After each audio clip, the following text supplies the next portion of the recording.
I were to start investing in real estate today, what would I do? Or what would I do different? And so obviously, this kind of goes without saying, is obviously do all your education right before you even get to the step, figure out what you want to do, all that stuff. But instead of buying a single family house, I would buy a duplex or a fourplex as a rental, right? I got started doing rentals, so I would buy that. Um, I would also buy way more, right? Because if I would have bought like 10 houses, like the first one I bought, I would have been, that it would have been sweet, right? But mainly the reason I'm saying that buy a duplex or fourplex is the main thing is vacancy, right? If your house goes vacant, you're pretty much stuck paying the mortgage on it. If you have a duplex or a fourplex, you still got one tenant or three tenants, or the threeplex, you got two tenants, right? That are still paying stuff. The other big thing is expenses, right? So just sheer example, the taxes for one of my properties is $6,000 a year, which is crazy high. I know. The taxes in the same city for my duplex is again $6,000 a year. The rent on my house is $2,000 a month. The total rent on my duplex is $3,000 a month, right? So that right there shows you're paying the same amount of taxes for a house and a duplex, but you're making $1,000 more on the duplex, right? And the same thing goes with insurance, right? Like, let's say the house's insurance is like, I don't know, $700. The duplex isn't, 1,400. It's not double. It's a little bit more, maybe 100 or two more. And that kind of goes with everything, right? So when you look at it from an expense standpoint, a vacancy standpoint, that's what I always tell everyone. If you're comfortable, just go with a duplex or a fourplex or a threeplex or a fiveplex or whatever. Just go bigger. But if that's all you're comfortable with is doing a single family for your first one, it's fine. Also, doesn't have to be a home run. Just get it out of the way, do it, learn on it, and just get that ball rolling, right?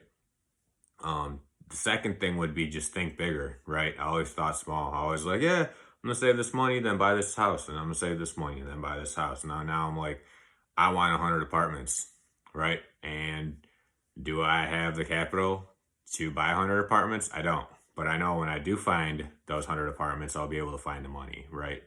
Because money is always chasing good deals. So just think bigger. Sky's the limit with real estate, right? The only limit you put on yourself is literally the limit that you put on yourself. Whereas in my old job, engineering, the limit that got put on me was the limit that my managers thought how much I deserved to get paid, right? And even at that, the company probably wouldn't get paid above X amount. So that's the other thing. The other part I want to talk about is just tell everyone about what you do and what you're looking for and what you want, right?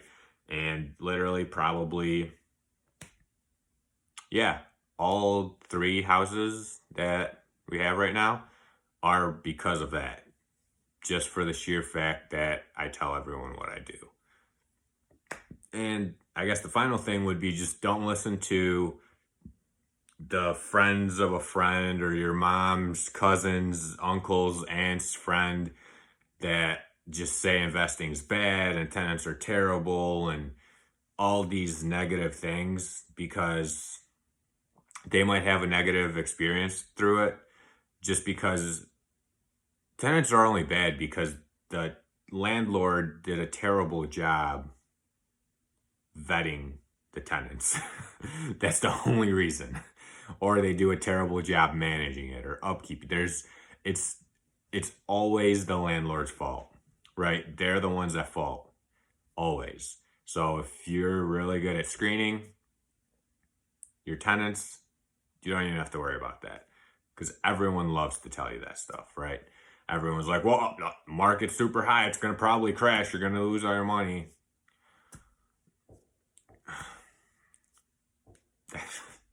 That's just what people told me too, so we're fine, right? Just get after it. Don't listen to all those people. Or if you want to listen to them, that's fine, but then you're probably one of those people and you're not going to do anything. But if you want to buy real estate and do all that stuff, you're probably not like those people.